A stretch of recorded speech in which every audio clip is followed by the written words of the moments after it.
আসসালামু আলাইকুম সবাইকে, welcome back to my another blog.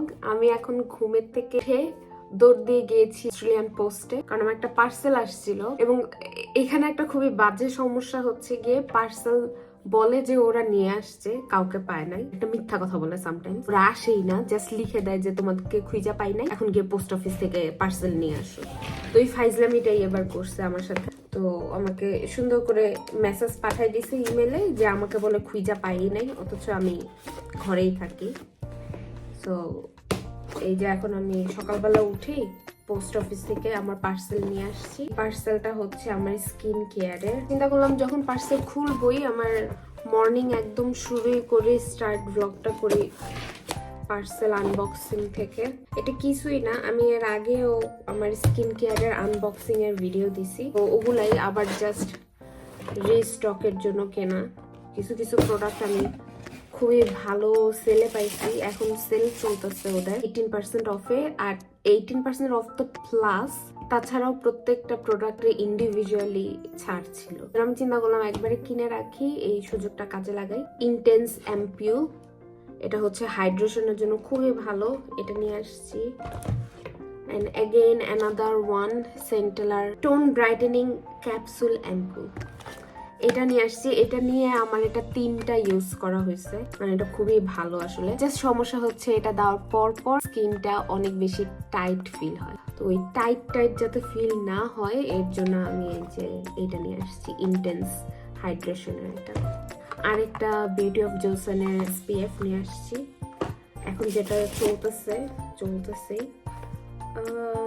ও হ্যাঁ, এটা আমি ফ্রি পাইছি। ও ভালোই, মানে একটা অ্যামাউন্ট পরিমাণে গেলে আপনাকে একটা ফ্রি প্রোডাক্ট দিবে। আমাকে চুজ করতে দিছিল যে আমি কোনটা চাই, টোনার চাই না কি চাই। আমি সিলেক্ট করছি হচ্ছে সেন্টেলা স্লিপিং প্যাক, এটা একটা ফেস প্যাক, এটা সিলেক্ট করছি, তো ওরা এটা পাঠাই দিয়েছে, এটা ফ্রি পুরোটাই।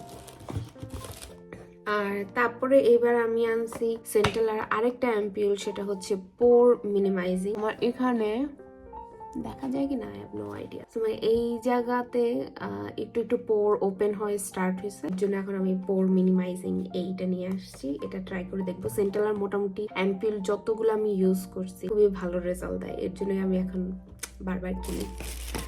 আর বিউটি অফ জোসনের রাইস সিরামটা এর আগের ব্লগে আমি দেখাইছি যে আমি এটা জাস্ট কিনতেছি, আসলে এটা কাজ করে কিনা দেখার জন্য। এটা আসলেই কাজ করে। আর এটা আমি লীলা বিউটি ওদের ওয়েবসাইট থেকে কিনছি। ওদের ওয়েবসাইটে এটার দাম ছিল হচ্ছে তেল সহ আর কি, দাম পড়ছে $17, কিন্তু কেমিস্টে $29। তো এর জন্য আমি এটা ওদের ওয়েবসাইট থেকে নিয়ে আসছি, এবং এটা ভালো কাজ করে। আমার এখানে যে পিগমেন্টেশন গুলো ছিল এগুলো কমায় আনতেছে।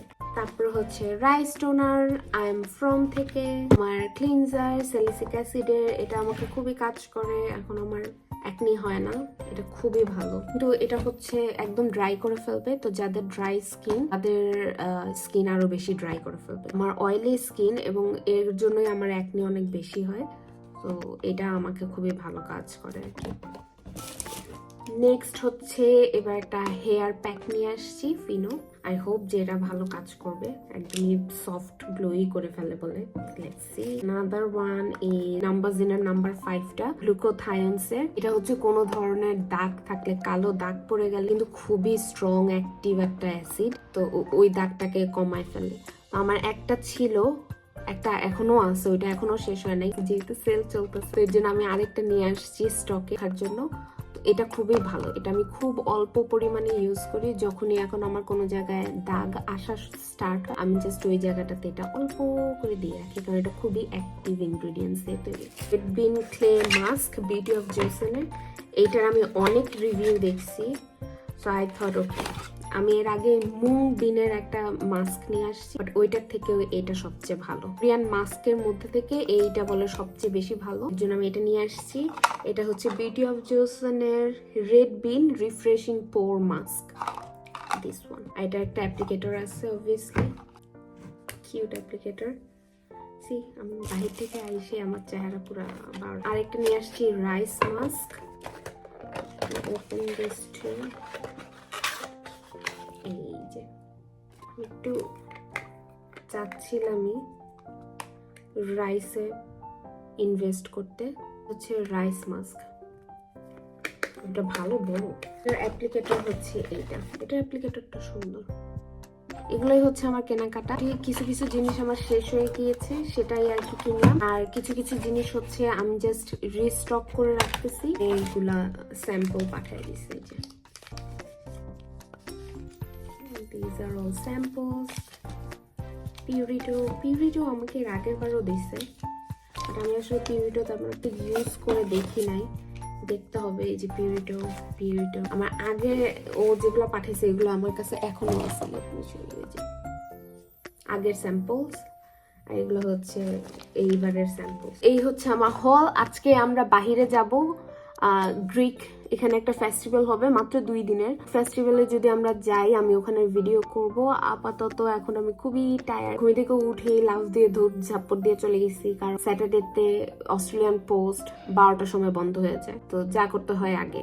আর স্যাটারডেতে মানুষ একটু ঘুমাইতে চায়, তো আমি ঘুম থেকে উঠছেও লেট করে, খালি উঠে ব্রাশ করে দৌড় দিয়ে এই আমার পার্সেল নিয়ে আসছি। দুপুরে ম্যাকডোনাল্ডসে চলে এসেছি। ম্যাকডোনাল্ডসের নতুন একটা বার্গার এসেছে, এল মাকো বিফ। এটা মেক্সিকান বার্গার। আমার কাছে খুব একটা বেশি ভালো লাগে নাই, যে মেক্সিকান সসটা দেয় সেটা আসলে আমার বেশি পছন্দ হয় নাই। যাই হোক, তারপরে আমরা অনেকক্ষণ ড্রাইভ করে করে করে করে গ্রিক ফেস্টিভ্যালটাতে এসেছি। কিন্তু আমরা আসলে মেইন যে ফেস্টিভ্যালটা যেখানে হচ্ছিল, সেমাফোর যে বিচ আছে এখানে একদম মেইন ওই পয়েন্টটাতে হচ্ছিল, ওখানে আমরা যেতেই পারি নাই, কারণ গাড়ি ওখানে পার্ক করাই যাচ্ছিল না, এত মানুষ, এত ভিড়। বলে রাখি এখন কিন্তু মাত্র বাজে হচ্ছে দুপুর 3টা, তো এখনই এত মানুষ, এত ভিড়, গাড়ি রাখার কোনো জায়গা নাই। তো আমরা জাস্ট এই মার্কেট প্লেসটাতে আসছি। এটাও গ্রিক ফেস্টিভ্যালের একটা অংশ, বাট এটা একটু দূরে করছে ওরা মার্কেট প্লেসটা। চিন্তা করলাম আচ্ছা যেহেতু আমরা মেইনটাতে ঢুকতে পারতেছি না, আমরা মার্কেট প্লেস থেকেই ঘুরে দেখে যাই। আপনাদেরকে আমি কিন্তু আগেও বলেছি অ্যাডিলেড হচ্ছে ফেস্টিভ সিটি, লাইক এখানে কয়দিন পর পরই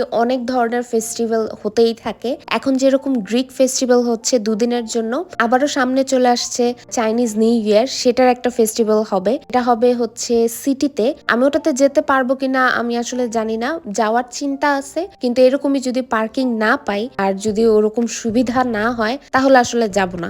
খুব বেশি মানুষের মাঝখানে গেলে আসলে আমার নিজেরই মাথা ঘুরতে থাকে, তো এত বেশি মানুষে আমার আবার একটু পাবলিক এংজাইটিও আছে।